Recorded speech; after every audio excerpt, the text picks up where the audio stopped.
स्वयंपाकघर म्हटलं की ते स्वच्छ करणं आलंच आणि त्यामध्ये गॅस शेगडी ज्याच्यावरती रोज अन्न शिजलं जातं किंवा अन्न बनवलं जातं तर तीही स्वच्छ ठेवणं तेवढीच गरजेची असते.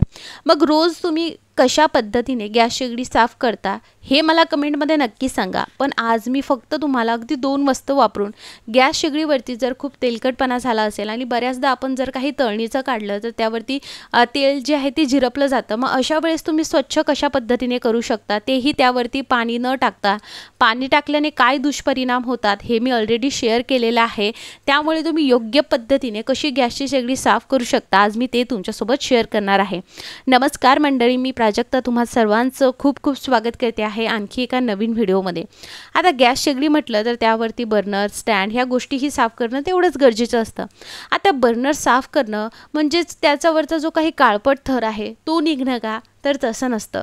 बर्नर साफ करणं म्हणजे त्यावरती जे काही होल म्हणजे छिद्र आहेत ते एकूण एक छिद्र जे आहे ते व्यवस्थितरित्या साफ असणं म्हणजेच काय ओपन असणं गरजेचं असतं. आता यावरती तुम्हाला टाकायचं आहे व्हिनेगर. माझं व्हिनेगर संपलं होतं त्यामुळे मी रिन हाला घेतलं आहे, पण तुम्हाला इकडे व्हिनेगरच घ्यायचं आहे. रिन हाला एक ब्लीच आहे पण तुम्हाला व्हिनेगरच घ्यायचं आहे. पुन्हा पुन्हा तेच सांगते आहे. व्हिनेगर तुम्हाला ह्या तिन्ही बर्नर तुमची 2 याची शेगडी असेल तर 2 बर्नर असतील तर तुम्हाला बर्नर जे आहेत त्यामध्ये जे आहे ओले करून घ्यायचे आहेत. बाकी व्हिनेगरचं असं काही काम नाही आहे. म्हणजेच काय आपल्याला त्यामध्ये तुम्ही एकतर पाणी टाकून व्हिनेगर डायल्यूट करून घेऊ शकता किंवा जर तुमच्याकडे व्हिनेगर नसेलच तर मग अशा वेळेस तुम्ही लिंबाचा रस पूर्ण बर्नरवरती टाका. बस आपल्याला फक्त त्याचे होल ओपन करायचे आहे, बाकी काहीच नाही. आता आपण हे बर्नर साईडला ठेवूयात. आता आपल्याला मेन शेगडी कशा पद्धतीने साफ करायची ते बघूयात. त्यासाठी लागणार आहे शॅम्पू, दुसरं लागणार आहे मीठ आणि तिसरं लागणार आहे ती म्हणजे कोणतीही घासणी जी तुम्ही भांड्यासाठी वापरत आहात ती. पण ती घासणी एकदम हार्ड नसली पाहिजे. म्हणजेच काय स्टीलचं स्क्रब वगैरे घ्यायचं आहे का, तर नाही. जी काही हिरवी भेटतं बघा तीही घेतली तरी चालेल. तर मी अगदी सॉफ्ट अशी घासणी घेतलेली आहे. आता हे 2 आपल्याला ज्या वस्तू आपण घेतल्या त्याही योग्य पद्धतीने आपण वापरणं जास्त गरजेचं आहे, जेणेकरून काय होईल रिझल्ट आपल्याला बेस्ट मिळेल. त्यासाठी काय करायचं आहे, आधी जी काही घासणी आहे ती ओली करून घ्यायची आहे आणि त्यानंतर त्यावरती अशा पद्धतीने मीठ तुम्हाला पसरवून ठेवायचं आहे. तुम्हाला मीठ डायरेक्ट शेगडीवरती टाकायचं का, तर नाही. आता मी असं का केलं हे तुम्हाला समोर सांगते. त्यानंतर तुम्हाला जोही शॅम्पू तुम्ही वापरत असणार तो शॅम्पू घ्यायचा आहे. अगदी 1 ते 2 थेंब टाकायचे आणि पसरवून घ्यायचं आणि त्यावरती अगदी पाणी टाकायचं आहे. गॅसच्या शेगडीवरती तुम्हाला पाणी टाकायचं नाही. आता तुम्हाला काय करायचं आहे, सगळ्यात पहिले रेग्युलेटर बंद करायचं आहे. त्यानंतर आपण आता घासणी जी रेडी करून घेतलेली आहे मीठ आणि शॅम्पू टाकून ती घासणीने आपल्याला ह्या गॅस शेगडी आहे जी ती घासायची आहे.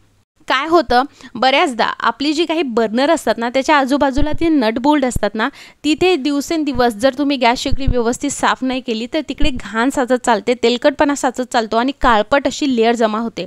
आणि बऱ्याचदा जर शेगडीवरती अशा पद्धतीने डिझाईन असेल, जर तुमची ग्लासची शेगडी असेल किंवा स्टीलची असेल, दोन्ही पद्धतीने तुम्हाला सेम करायचं आहे. फक्त ग्लासच्या शेगडीसाठी तुम्हाला एकदम सॉफ्ट स्क्रबर यूज करायचं आहे. आणि जेव्हाही तुम्ही अशा पद्धतीने साफ करणार आहात जे काही नट बोल्ट असतं आणि डिझाईन असतं ना तिथली घाण पूर्ण निघून जाते. आता फक्त शेगडीच्या वरचाच भाग साफ करायला हवा का, नाही. त्याची जी काही मागची बाजू आहे किंवा लेफ्ट आणि राईट साईडची बाजू आहे तिथेही डिझाईन असते, तिथलाही जे आहे थर जमा होत चालतो तो थरसुद्धा निघला पाहिजे.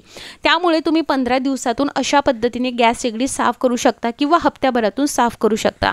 आता पूर्ण बाजू किंवा तुम्ही आतल्या म्हणजे खालच्या बाजूने सुद्धा हे साफ करू शकता सेम पद्धतीने. तुम्हाला काय करायचं, यावरती पाणी टाकायचं नाही. गरम पाणी शक्यतोवर घ्यायचं आहे किंवा कोमट पाणी घेतलं तरी चालेल. त्यानंतर तुम्ही ज्याही कपड्याने रोज शेगडी पुसा तो कपडा तुम्हाला घ्यायचा आहे आणि बस हे पुसून घ्यायचं आहे. आपण यामध्ये कोणत्याही प्रकारचं सोल्युशन मीच बनवलं नाही. सेम प्लेन वॉटर आपण घेतलेलं आहे आणि हे व्यवस्थितरित्या काढायचं. आता मिठाने इथे काय काम केलं आहे की मीठ काय करतं की ते अगदी क्रिस्टलसारखं त्याचं स्ट्रक्चर असतं.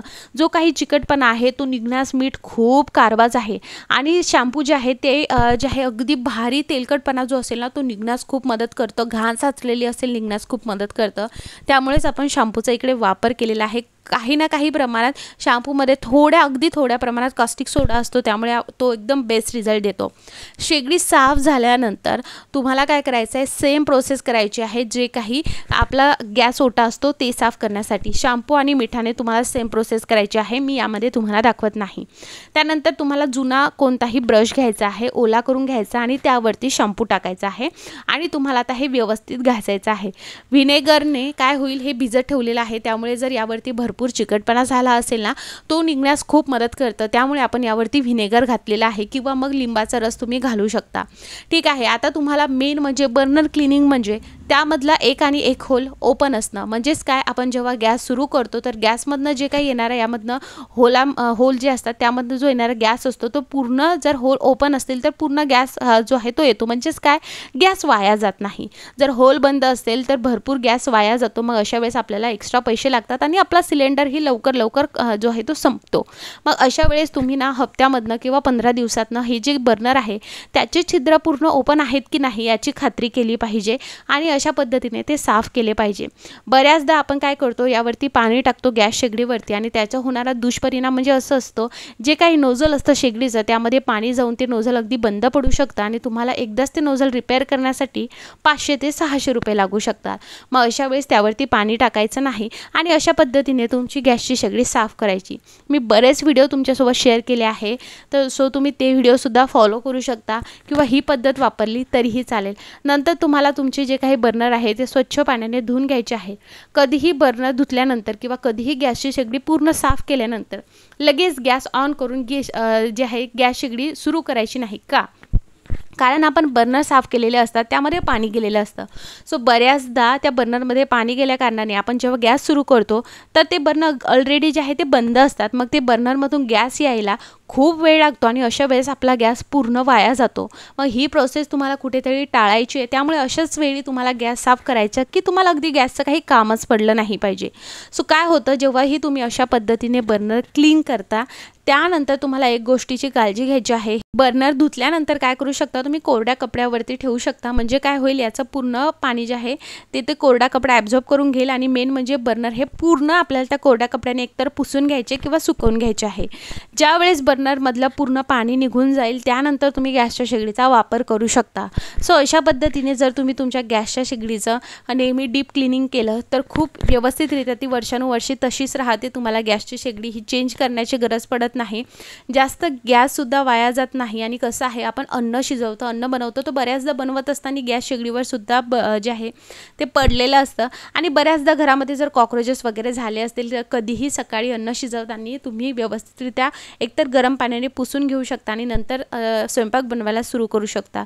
सो या बेसिक टिप्स तुम्ही फॉलो करा. तुमची शेगडी वर्षानुवर्ष असेच राहील, छान रिझल्ट देईल. म्हणजेच काय, ती मेंटेन राहील. सेम पद्धतीने मी गॅस ओटासुद्धा पुसून घेतलेला आहे. सेम रिझल्ट येतो, अगदी चमकतो, त्यावरचा चिकटपणा निघून जातो. सो अशा पद्धतीने नक्की वापरून बघा. हा व्हिडिओ बघितल्याबद्दल खूप खूप आभार. चॅनलला नक्की सबस्क्राईब करा. धन्यवाद.